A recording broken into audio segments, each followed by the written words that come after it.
Well, I feel so privileged to be here. And given the presence of Antonio, I'll be very, very brief.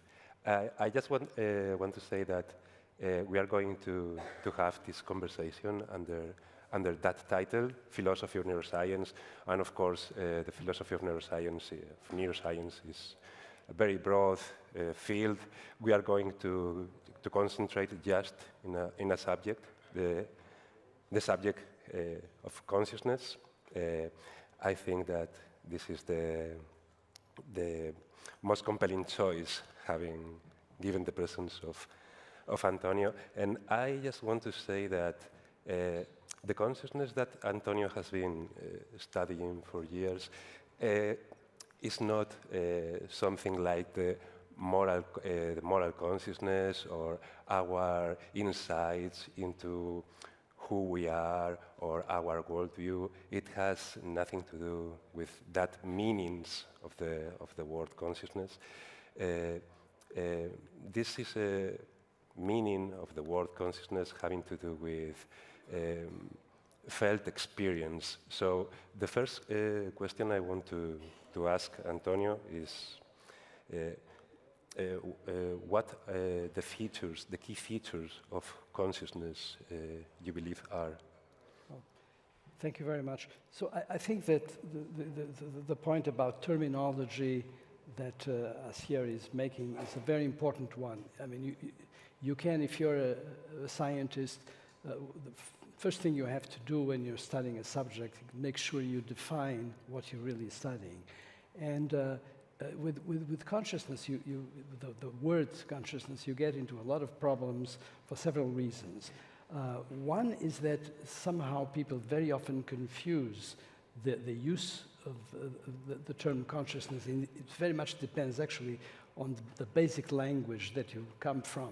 For example, in Romance languages, the word for consciousness ends up being also the word for conscience, the word for ethics. So very often there's a connotation of consciousness that is tied to the idea of ethics. So conscience or consciência or consciência or consciência in Portuguese or Spanish, these are, you have the same word for the ethical use and the same word for what we really call consciousness. And that's, of course, a problem.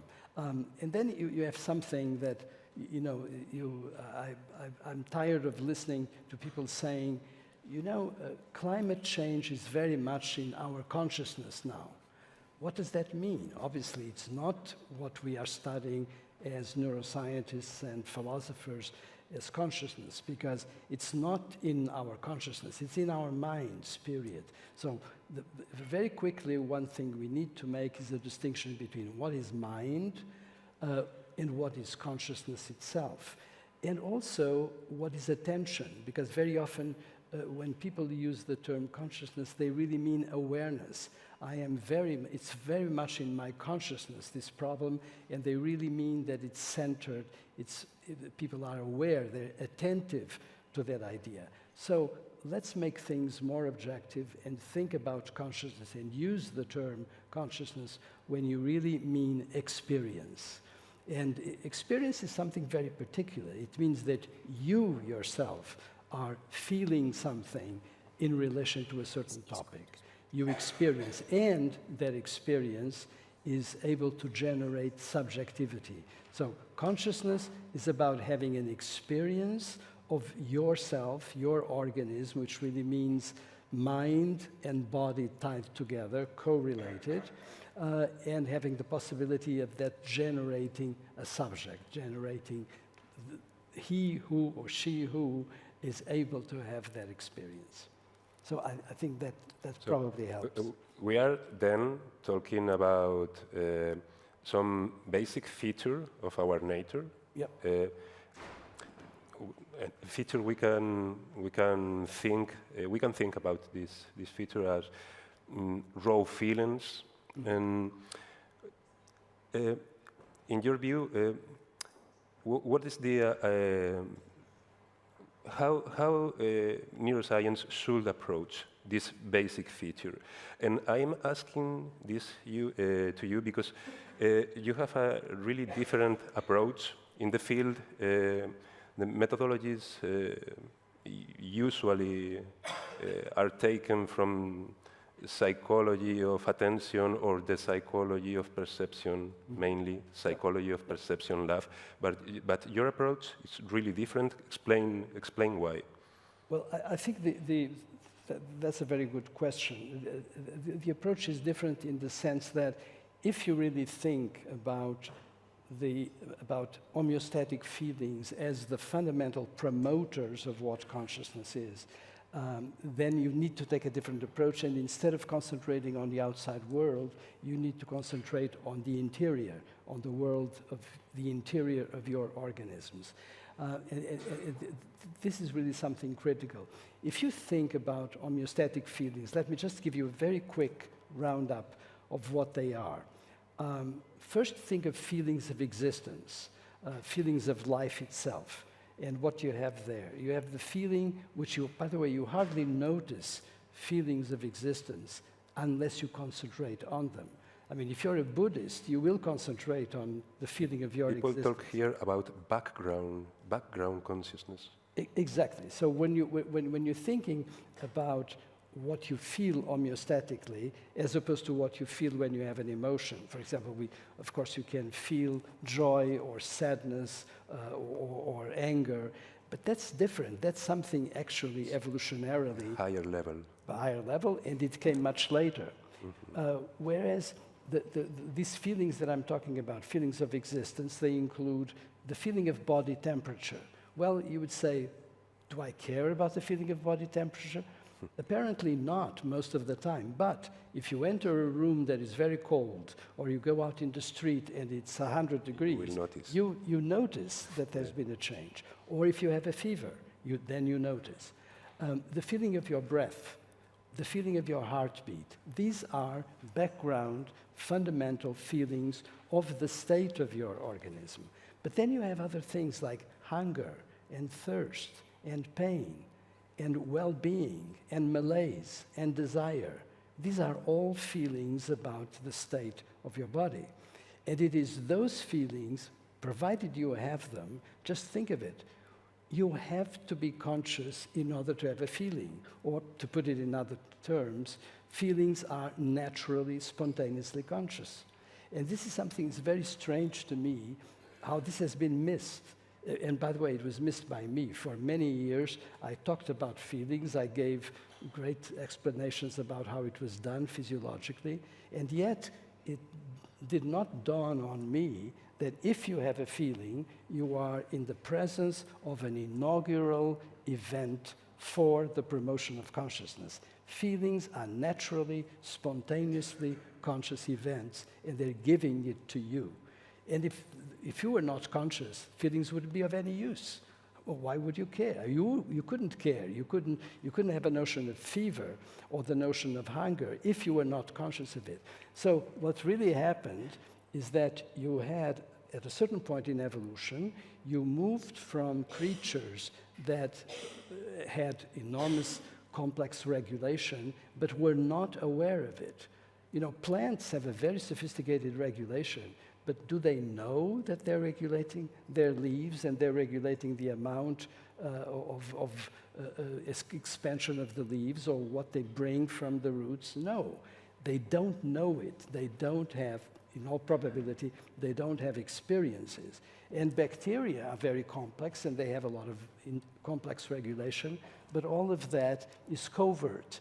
And the term is telling you everything. It's covert. It's something that you don't really know is existing in your own organism, and yet it's being very sophisticated and capable of regulating. So once you had feelings, this was really a huge transition, and I suspect that that's where consciousness began, through homeostatic feelings. And once you go there, then the sky is the limit, because then you have the possibility of everything that you perceive from the outside world, everything that comes through your vision or through your hearing or through your touch, all of that can be connected, correlated with, co-referenced with what is inside your organism. And that's, of course, a huge opening, a huge expansion, because then you have the two things together, your organism and the stuff that is around you. And it's very interesting because, and I think you will be interested in this, Asier, I don't think that when you see things or hear things, you are having conscious visual experiences or conscious auditory experiences. You're having perceptions that are coming into your mind, but it is the feeling of your organism that attributes consciousness to those things. So, you know, the idea, and for a very long time, the field of neuroscience was seeking the way in which the brain would make conscious experiences for vision. But it doesn't need to do that. All it needs is make life conscious, and then everything that happens to that organism is going to be conscious as well. And just one more thing, if you'll indulge me. Very, very often, and this is systematic, if you look at some text, some article or book that refers to consciousness, you will always hear something like this. Scientists are trying to find how the brain generates consciousness. I've done it many times, so I'm guilty of it. But that's actually, it's not the brain alone, and it's not even the brain primarily. Consciousness is about a partnership between the body and the nervous system. And it began to exist when organisms could tie up the two things, because it's really about the interior. When you think, again, about the homeostatic feelings, they're all feelings about how life is being carried out inside the organism. And it's either going well or not so well, or terribly, or fantastically well. And that's what feelings give you, is that information about how it is going on in your life. And so it has to be about the partnership. And what is so interesting is that the nervous system, when it looks outside, the exteroception, it's extremely complex and beautiful, and you know what's going on in our vision or in our hearing is absolutely magic and incredibly complex. But that is all coming from the outside into our very evolved brains. And interestingly, we don't do anything about that outside. So I'm looking at you, and I have a perception of this room, and I have a perception of you listening to me. I'm not doing anything to you. You're affecting me, but I have no means of interacting with you unless I speak to you and respond and create a conversation. But naturally, there's no way in which I interfere with you. On the other hand, when I have a message that tells me that I'm hungry or that I am in pain, I can immediately interfere with it, and I can send a message back internally that modifies that quote-unquote perception, which really means that I don't perceive my interior. I interact with my interior. And what is so marvelous when you look at the setup is that there you are in the outside, and here's my brain. But in relation to my body, I have my brain here, and my body is my brain is inside my body. So the two can interact and do.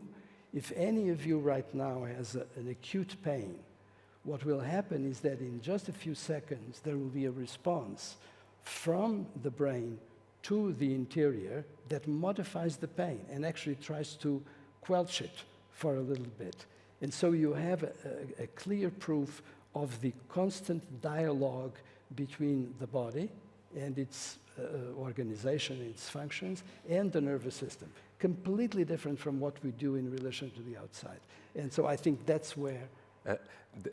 Just to add, just really, really brief, this is the main difference between exteroception and the interoceptive system, but there are many subtle details really important for consciousness, and Antonio has discussed this difference extensively, and I think that a strong argument can be made for interoception as the basics for consciousness, for Yeah, the for the build-up of consciousness. Yeah. consciousness. Yeah. Time's up. Time is up. I'm afraid. Time's up. That was so fascinating.